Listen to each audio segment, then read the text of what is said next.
Good evening. Now let's get to the most important bit. There's a new iPhone. Yay. Okay, that's not the most important bit. But if you're looking at my phone as I am right now, with all its scratches and the smashed glass that has sticky tape holding it together, you'd be happy too. Okay. Did I say sorry then? Oh my God, I'm like the worst example for what I'm about to talk about. I, Samantha Leith, suffer from sorry-itis. I have, in fact, done some of the things that I talk about. Actually, I've done all of them. But one of the things I'm going to talk about today is mind-blowing if you do it. Like mind-blowing. If you're a constant sorrier, when you do this, mind-blowing. So, sorry. It's become a default for so many of us, which means it's pretty much meaningless. What prompted me to talk about this to you today? So I rang my sister who's overseas, and she's 15-hour flight away, 12-hour flight away, whatever it is. I rang her, we talked for a couple of minutes, and then she said, I've got to go, I've got a meeting to go to. And I went, oh, sorry, I didn't mean to disrupt you. Like, I'm going to know in my car that she's about to go to a meeting in China. What on earth was I apologising for? Default.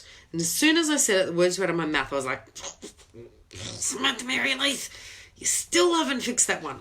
So then I was doing that beating myself up thing again. Anyway, I'm getting better. I am getting better. So I wanted to talk about it because I struggle with this probably every day. It's, sorry. And you truly, when you're asking for a cup of coffee in a coffee shop and you want to say, no, I asked for a piccolo, and I say, sorry, I asked for a piccolo. No, why am I apologising if they got the order wrong? It's ridiculous. And what it does is, if you're a constant apologiser, it's like being around people that are constant whingers or constant negative Nellies. Like, it's just this repetitive pattern that's bloody awful. Stop it.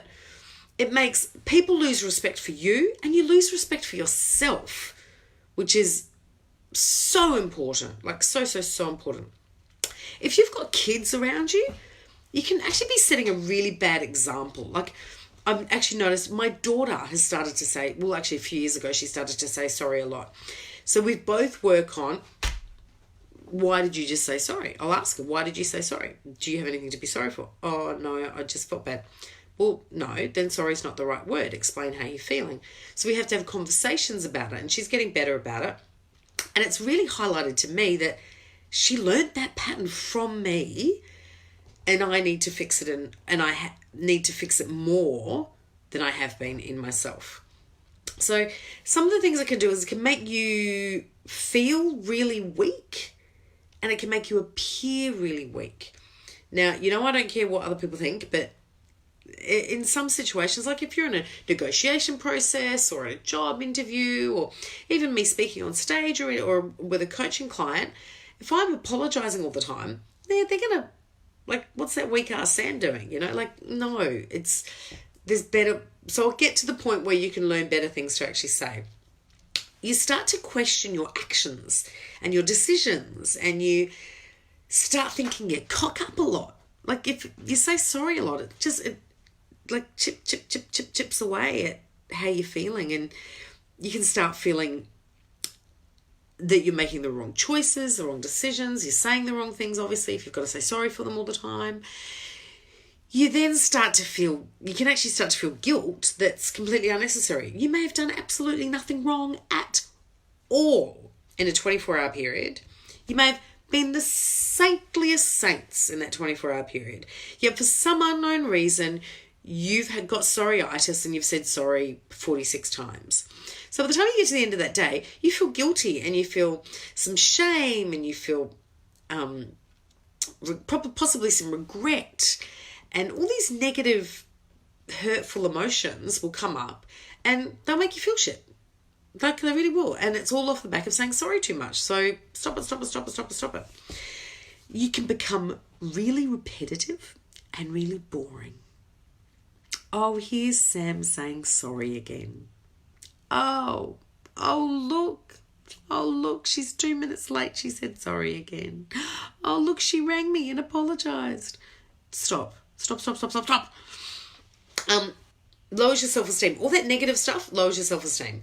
And we're put on this earth as these perfect beings, so stop doing stuff that's going to cut away at that, because it's a waste. It's just a waste. Such a waste of what you were put here to do, because we were all put here to do something. It's our job to figure it out and then do it. That's it. Okay? And do it to the best of our ability. That's what we've got to do. So keep your self-esteem intact, because it was born perfect. So don't mess it up. The biggest thing about saying sorry too much is it becomes meaningless. So in those moments where you do genuinely feel that you have something to say sorry for, and you genuinely want to say it and want to express it to somebody, but they've heard you say it 15 times that day already, when you utter those words, I'm sorry, doesn't mean diddly squat. Diddly squat. Google it. No idea what it is. But, doesn't mean jack. So, what I want you to do, I've come up with 1, 2, 3, 4, 5,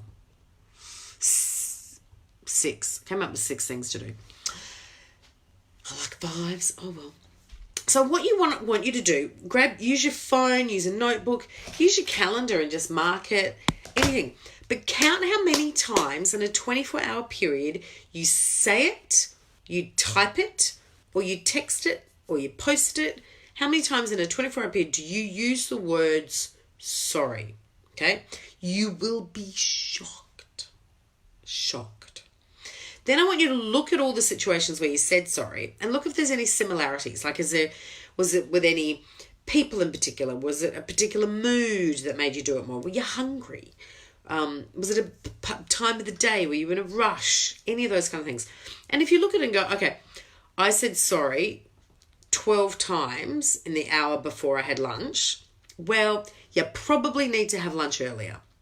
So come up with a game plan. If every time you speak to great cousin Ethel, you say sorry 10 times in a phone call, well, text great auntie Ethel. Okay? If you're triggered so much in that conversation to say sorry that often, when chances are you had nothing to say sorry about, text the woman. Okay? Don't call her. Then start to notice when you do want to go, sorry, stop. Pause. Think about why you want to say sorry. Are you genuinely sorry?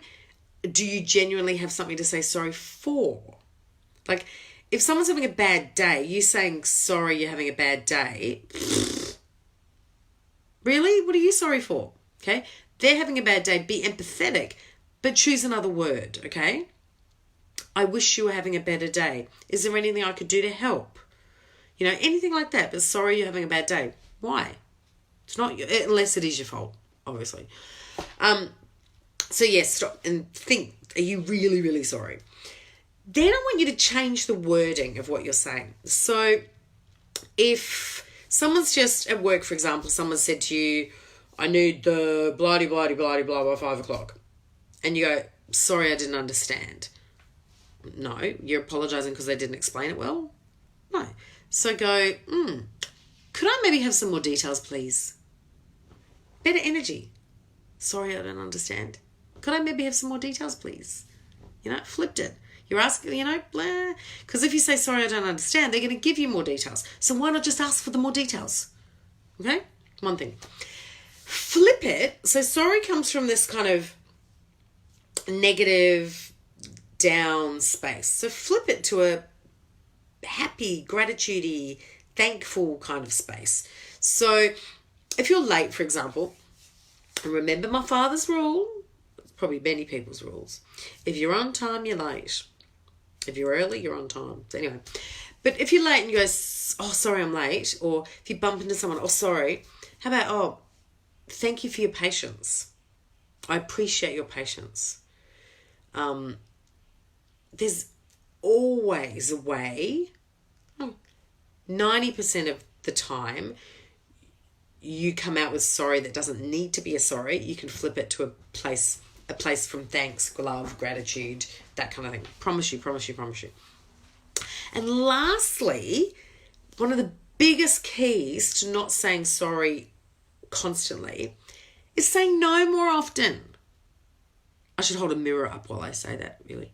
So I know I talk about it a lot, but if you're overcommitted, if you're trying to juggle too many things, if you're really tired, if your values at the moment are telling you to do X, Y, and Z, and you're agreeing to do A, B, and C, and then you're constantly saying sorry because you feel like you're letting down people over here, say no. Say no, and it removes the opportunity for you to feel bad or for you to feel like you've like crap, basically, and saying sorry. So just say no. Okay? Say no. So they're my tips for how to learn how to stop saying sorry so often.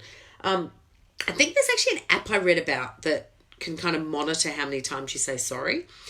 And another big one is Just, but I'll talk about that in another live.